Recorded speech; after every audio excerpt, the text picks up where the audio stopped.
Hello, Canada. It's time we have a serious conversation. With everything that's happening in the news, with the tariffs, the polarization between America and Canada, between Canadian provinces, the civil unrest everywhere, Canada has come to a critical crossroads. Now, before we get into the three decisions I think we have to make as Canadians, and the three options that we have to choose from, let me preface this by saying, do you feel like Canada is the place that you were born and raised?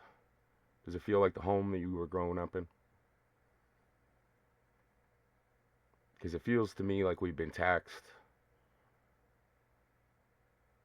like we have had an entire generation that can't afford to live here, a next generation that can't afford to buy housing. All our government does the same thing, nothing changes. That's how most of us feel.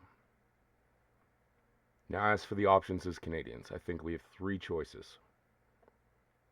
The first decision is one I was just talking about.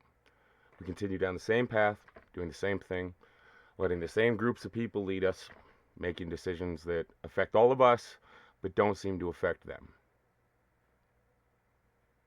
Grocery prices are incredibly high for us. Justin Trudeau spends $1,500 a week for his family's groceries. The equality or inequality is ridiculous.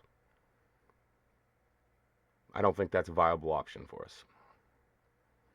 Option two, what we keep hearing the media and the news say, Canada unite, one Canada, we can do this all together.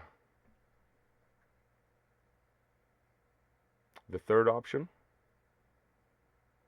is to work with the United States and maybe join them. North America strong. Now I'm going to lay out the arguments for both without emotions, without all the bullshit, the propaganda. So option two, if Canada is to unite, that means the provinces need to have equal say. Right now we don't. Ontario and Quebec have more seats than every other province. Therefore, they control what restrictions of every industry and what goes on in every province. If every state is going to have equal say, then we need to have at least close to equal seats. I suggest that Quebec and Ontario both lose 10 of their seats, dropping them from 24 to 14. They will still have the highest, but those 20 seats that they lose can be redistributed evenly amongst all the other territories and provinces. That will give us much more of a say in what happens in Canadian politics. Now, as for coming together, I'm an Albertan. And as an Albertan, I need to say that we need to have a serious conversation. Our industries have been restricted, regulated, taxed. They say that we have dirty oil, we're uneducated. But let me ask you this. Why do we provide you with 80% of your energy? Because Alberta is 80% of Canada's energy, oil. We're also 40% of the natural gas, 12% of the propane. So ask yourself, if we are all those things that I just said, don't you think that you need us? So maybe our industry shouldn't be regulated and restricted as much. As for Canada itself, we need to figure out a new political system. We can still use the same system, but we need an actual say in who's being elected. Because right now, parties prop up whoever they want, and we get to choose the best of the worst. They have their own agendas, their own investments, and they do whatever they like. Now, if those things are a consideration,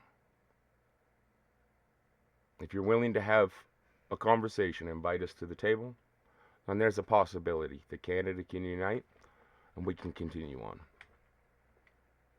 If not, that's where the third option comes into play. Because we have been given an invite to the seat at the table to have a conversation by the United States. Now, when it comes down to it, what does that mean for Alberta? Overnight, our taxes would drop. Overnight, our dollar would double. We produce oil, natural gas. We have a great agriculture and beef industry, lumber industry, along with many others. All those would be opened up to the world's largest market, and they'd have encouragement to invest into another state with less regulations, less restrictions. Our economy would boom, bigger than it's ever boomed in its life. It would also open us up to many industries that we've never even been in. We have uranium, some of the purest amount. That would give us options with places and companies like Lockheed Martin, Grumman, and other weapons manufacturers. We could create artillery shells, depleted uranium shells, so many other things for NATO and for America. That's a billion-dollar industry. And it would provide hundreds of jobs, possibly thousands. Now, one of the concerns that people have if we were to join the United States is our healthcare, our free healthcare. It's not free, we pay for it in taxes. And I suggest we can do the same thing. We can pay an income tax, less income tax than what we pay now, to the federal government of America. We can have a state tax. That state tax, the same way that we have now, 5%, can go directly to the public sector healthcare, the free healthcare. That can be used by anybody that makes less than $40,000 a year. Full coverage no matter what. Hard times, no insurance, things of that nature. Now, if you make above $40,000 a year to $100,000 a year, $120,000 depending on what we decide, you can have health insurance for a few $100s a month, full coverage, no loopholes, not that janky system, full coverage. Our insurance providers can provide that. In doing so, anybody that makes above $120,000 can use the private healthcare sector, along with anybody that needs to use the private healthcare sector. If you need a hip and you can't wait, like our system already has, then you can pay for that. All the taxes from the private healthcare sector, we could set up 80% of those taxes to go to the public healthcare sector. That is enough money to keep that perpetual loop in motion. Now we still have free healthcare. Now when it comes to how do we provide for our infrastructure, education system, all of those things. Just like Alaska, all of our energy and minerals exports, oil and gas, natural gas, uranium, coal, any of the exports, a percentage of that tax can go to the state. That will provide enough money for everything we need. Now, like I said, our economy will double.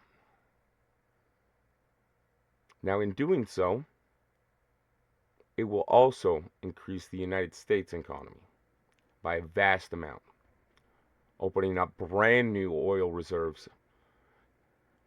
And it will open up our province, state, to the world's market, as America has a ridiculous amount of ports.